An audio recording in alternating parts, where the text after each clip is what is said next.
Moi, je vais vous parler un peu de la thématique du carbone forestier qui est aujourd'hui dans tous les débats et toutes les discussions politiques et nationales et internationales, et notamment sa prise en compte dans le réseau AFI qui est très récente. Donc, je vais faire un rapide point de contexte en France, donc notamment pour nos collègues étrangers.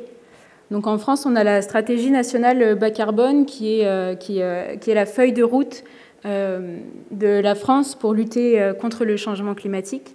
Et c'est elle qui va définir la trajectoire de réduction des émissions de gaz à effet de serre, donc en définissant des objectifs pour arriver à la neutralité carbone en 2050. Donc évidemment, il y a des émissions qui demeureront incompressibles et qu'on ne pourra pas réduire. Et donc ces émissions, on va chercher à les compenser par des puits de carbone.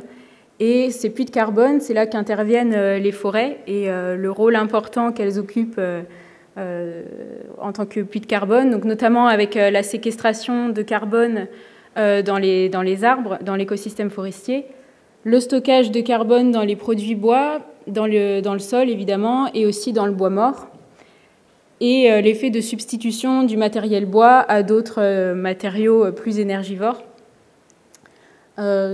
Pour optimiser ces puits de carbone, cela va passer évidemment par une gestion durable des forêts et également une meilleure valorisation des produits bois.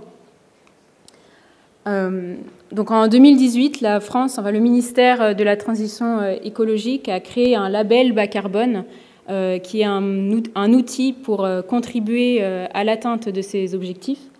Donc ce label, il vise à encourager l'émergence de projets locaux de réduction des émissions de gaz à effet de serre qui doivent se rapporter à une méthode qui a été approuvée par le ministère.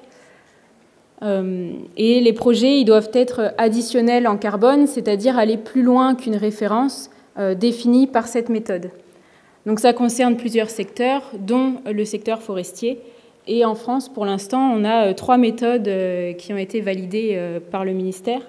Donc il y a le boisement de terres non forestières, la reconstitution de peuplements forestiers dégradés, donc par des incendies, des tempêtes, des attaques sanitaires, et la conversion de taillis simples en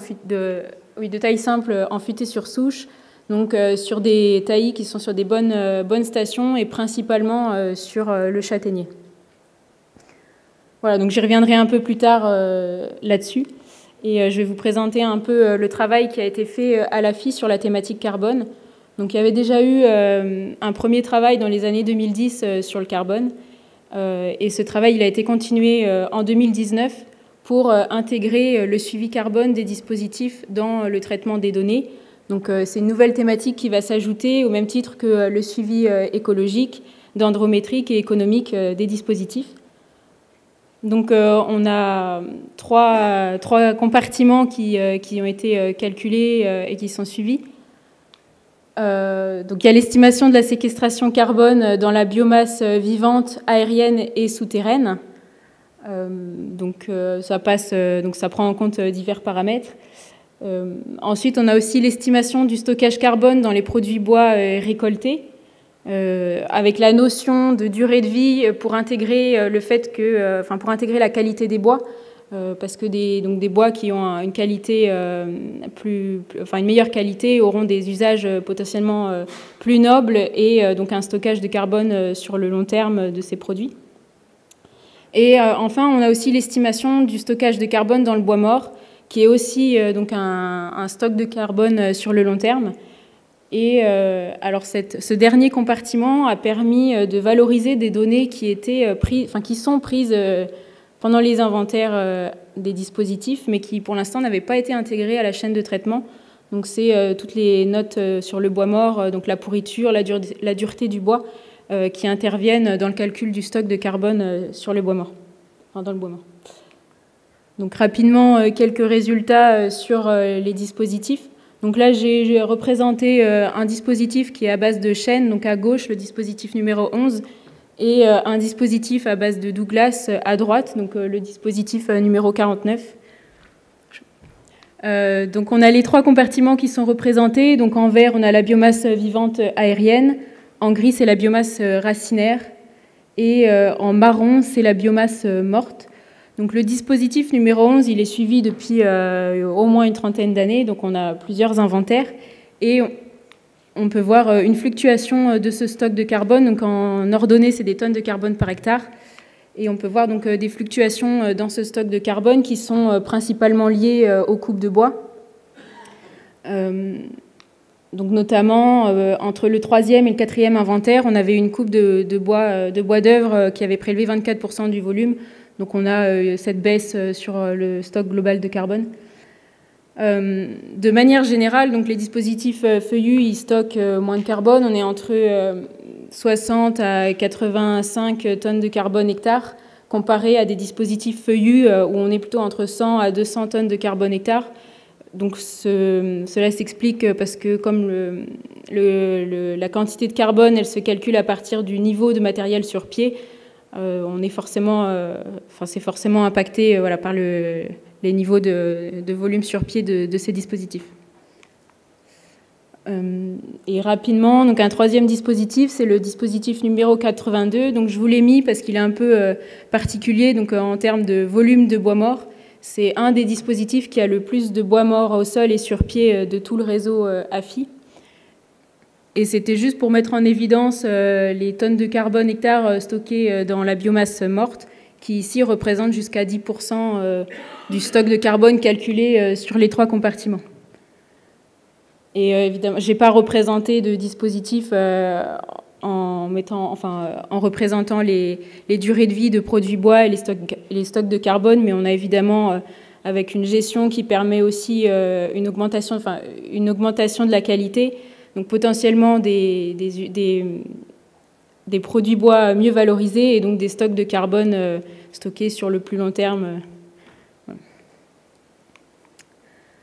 Donc le réseau AFI, ça permet d'avoir une grosse base de données en termes de suivi carbone que l'on peut mettre en relation avec la croissance des peuplements et l'accroissement des peuplements gérés à couvert continu.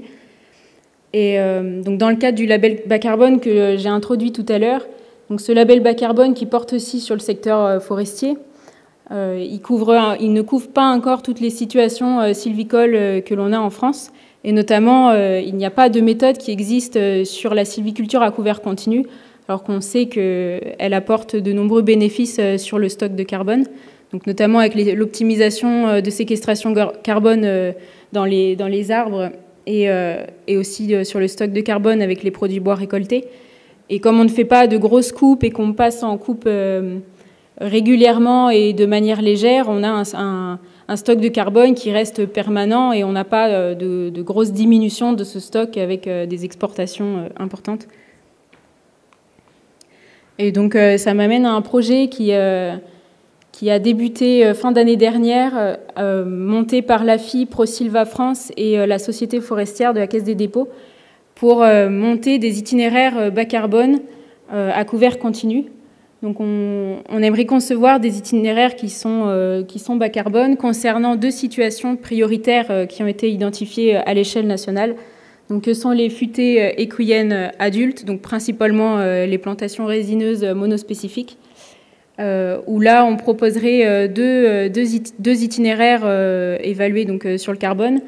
Donc la conversion progressive mais complète de ces peuplements vers une gestion en irrégulier, ou simplement, sans aller jusqu'à la conversion complète, un rallongement de la révolution de ces peuplements, donc avec un décalage de la coupe rase, pour passer par un renouvellement naturel sans mise à nu du sol. Et la deuxième situation, ce sont les taillis simples vieillis adultes, qui là se verraient proposer une conversion progressive mais complète à l'irrégulier. Donc ce nouveau label, donc si on a la labellisation, ça permettrait aussi de trouver une voie de financement pour des peuplements qui voudraient s'engager dans la conversion, donc qui pourraient se voir financer la conversion. Donc c'est un projet, donc il y a donc 3 porteurs de projet, donc comme je l'ai dit, ProSylva, l'AFI et la Société forestière, qui est donc soutenu par 5 financeurs. Donc on a 3 grandes régions qui nous financent ce projet et 2 partenaires privés, donc Reforest Action et la Société forestière, qui sont aussi partie prenante dans l'élaboration des itinéraires. Et comme vous pouvez le voir, on a tout un panel d'organismes qui nous suivent dans la démarche et qui font partie d'un comité de pilotage pour valider le projet et son avancement.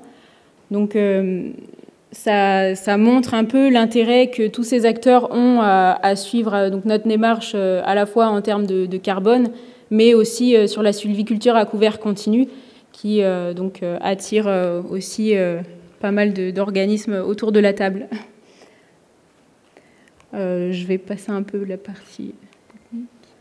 Donc c'est un projet. Donc voilà, donc c'est un projet qui va courir sur 2022 et éventuellement donc dépasser un peu sur 2023 et qui va permettre de valoriser toute cette base de données AFI dans un projet qui est multipartenarial et qui permettra peut-être voilà d'encourager le changement des pratiques avec cet angle carbone. Puisque bon, on sait que voilà, cette thématique elle est importante et elle va prendre de plus en plus de place dans les années à venir. Et on espère que la sylviculture à couvert continu apportera les bonnes réponses. Merci.